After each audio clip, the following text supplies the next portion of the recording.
All right, let's head to the Comcast Business Hotline, where every day in business is a big day. Let Comcast Business help you move forward with what's next. There are tons of questions surrounding the Phillies, and a lot of them kind of just popped up as of late, and that's why we turn to our man from The Athletic. That's Matt Gelb. Matt, good morning, man. How you doing today? What's up, guys? So I read your article in the beginning of the week, and I thought it was really interesting, the potential plans in the outfield. You mentioned something about the chance of a platoon in right with Nick Castellanos. Do you still feel like that is a possibility some point down the road here with the Phillies? I don't know that it would necessarily be a platoon, but maybe just peeling back on him a little bit. And I do think that that is possible. I think just about anything is possible in their outfield right now.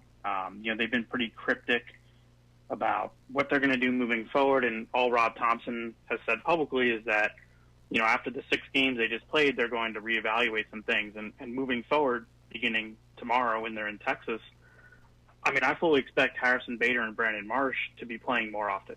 I think Max Kepler is going to take on a lesser role, and we'll see. The proof will be in the first lineup. They're facing a righty, Merrill Kelly, on Friday. And if Bader's in center and Marsh is in left against the righty, that's going to give you a pretty good idea of where they're at moving forward. But I don't think that right field is necessarily untouchable. And to this point, it has been. But Castellanos has been essentially a league average hitter and one of the worst defenders in the sport in right field. So, I don't know how they can't look at that spot, especially against righties. His numbers are down. He's hit lefties better than righties. So I think it's something that they have to consider, as they get a feel for what the best outfield is in the last, 7 weeks of the season. Now, my follow-up to that is how would Castellanos handle it? We know what happened when he was pulled for 2 innings for a defensive replacement, and it led to a suspension, and they have never gone back to that defensive replacement. If they sat him down and said, hey, we're going to take away some of your playing time, what is his reaction? It's going to depend on what the team wants. Does the team want what's maybe best for the team or what's best for Nick Castellanos? And I think that that's a bigger conversation they have to have because you're right. I don't know how it would be received. Matt, we heard yesterday the news right before the game that Zack Wheeler going to be pushed back a couple days. And, of course, the party line or the message was, no concern at all. We're not worried about it. But the velocity has absolutely been down in his first 3 starts since the All-Star break. So where do you fall on that, and what has your reconnaissance told you? I think there's definitely some concern. To the velocity point, I think it's actually been about where he'd be. He normally you haven't seen as many 98s, as we've seen before, but the average is not that far off. I think where you're seeing it is, just the fastball hasn't had the kind of life at the end that you would normally see from him. He's only walked 4 guys in his last 3 starts, so the control has been there, but it hasn't necessarily been the best command, right? You see him missing his spots more often than Zack Wheeler typically does. I have concern. Anytime you mention shoulder about any pitcher, specifically your ace pitcher at the top of your rotation, I think there's some concern. The fact that he went out there and, I watched him play catch Wednesday morning was a pretty decent sign. But I also wouldn't be surprised if, on Friday they say he needs a few more days or, we're just going to give him a break and he's not going to pitch for 2 weeks.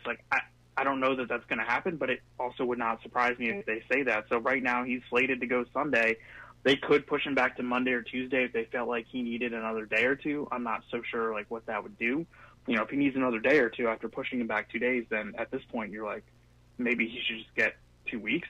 And that's easier said than done. It's not like they have a 7.5 game lead in the division like they did at this point last season. They're up 2.5. And right now the NL is so closely bunched together that every game is really important because you're 1 or 2 games off from being the road team in a 3-game wild card series, or you're got to buy as the 2 seed in the NL. So these games really matter. It's not like you can say, hey, let's just give them a break and everything will be fine. Obviously, Wheeler's health is paramount here, but I think this is a complicated one. I thought it was a $5 question, but for some reason it's become $1 million question.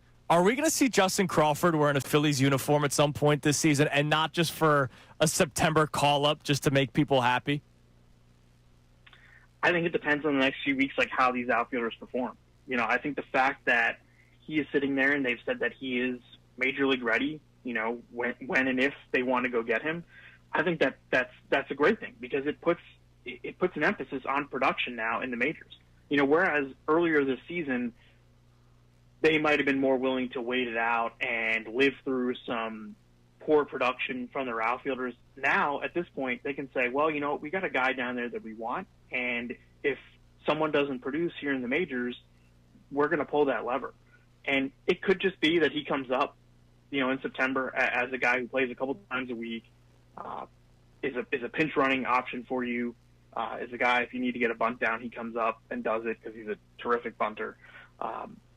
Look, I think there is some refinement that needs to be done in his game. I think his center field play has not been as good as they had thought it would be. And if he does come up and play every day, it's probably in left field, which ideally you'd want somebody of his skill set, his offensive skill set, to be a center fielder, I think. You know, the corner outfielders, you're looking for more power production, at least in the traditional way of building a lineup.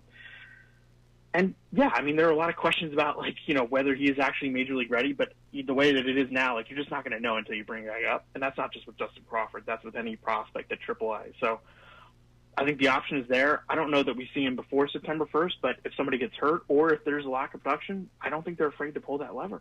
Is a 6+ ERA since the All-Star break a concern for Ranger Suarez? Every single time he pitches, I or someone else is asking about the velocity because he is pitching at essentially 89 right now, which for him can work. It just means that his margin for error is so much slimmer because he better be spotting 89, you know, where he wants it, exactly where he wants it. Because if he's not, it's going to get crushed. And we've seen in these starts, like it hasn't been like all bad. I mean, it's just been like one inning or one pitch where he gives up a 3-run homer, and all of a sudden that determines the game. So yeah, it's not great. The fact that the stuff has taken a bit of a dip and it doesn't seem like it's coming back at all is a concern, no doubt. The way they handle their pitchers, like if he was hurt, he would not be pitching. I mean, like they've been really good about how they keep these guys in the field, and they haven't figured out everything. But I mean, year after year now, they have demonstrated a real skill in keeping their starting pitchers healthy and effective. So they asked these guys to be honest with them, and I think Zack Wheeler had been pitching through a little bit of soreness, but nothing that he thought rose, you know, above the normal wear and tear of a regular season. But then once it did rise above that, he told the training staff, look, it doesn't feel great. So you would hope that if Ranger Suarez is pitching through something, he would say something. I don't know. I mean, like right now he probably slots third in their playoff rotation. I'm really curious to see what Aaron Nola looks like when he comes back. He pitched again last night at AAA. His velocity was better. He's going to do one more next week, I think Tuesday, in Buffalo with AAA, and then he'll be back with the Phillies after that. So you're looking at not this weekend, but next weekend, Aaron Nola probably returning to the rotation. Speaking of Lehigh, maybe the gun in Lehigh is off by like 5 miles per hour. I know that David Robertson was throwing 94 miles per hour, according to the gun in Lehigh yesterday.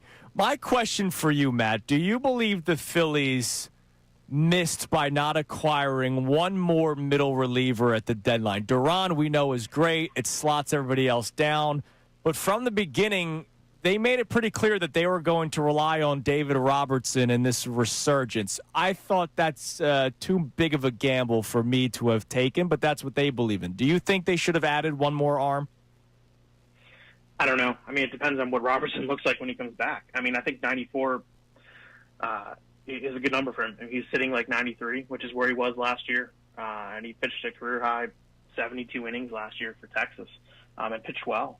So, you know, you're asking him essentially to be that guy who comes in the sixth inning, you know, when one of your starters can't get to the sixth and is leaving a guy or two on base, and you need Robertson to come in and get a strikeout or strand those runners and get you out of the inning. And it's not a crazy thing to suggest that he could handle that kind of role.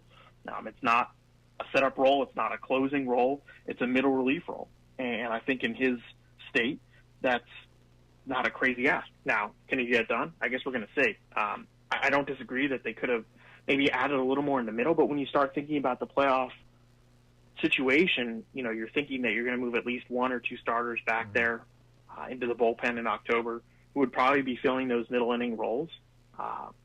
So we'll see. I mean, Robertson has a long track record, and yeah, he's 40 years old, and yeah, he didn't pitch for the first few months, but I actually think that him not pitching for the first few months isn't the worst thing, because we saw in the last few years his stuff would go down big time in the second half of the season. So I do think that as he's rounding into form, you're looking at the velocity, you're looking at the kind of the underlying metrics, and the stuff has been getting better with each outing. So I think you got to see it. I think he'll be with the Phillies on Monday in Cincinnati. I think that's when he's going to be up with the team.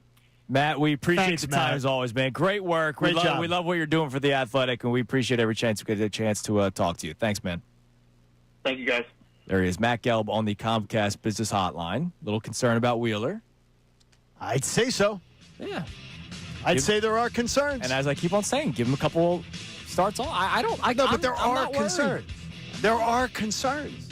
It was legitimate concerns, and they are concerns. Sure.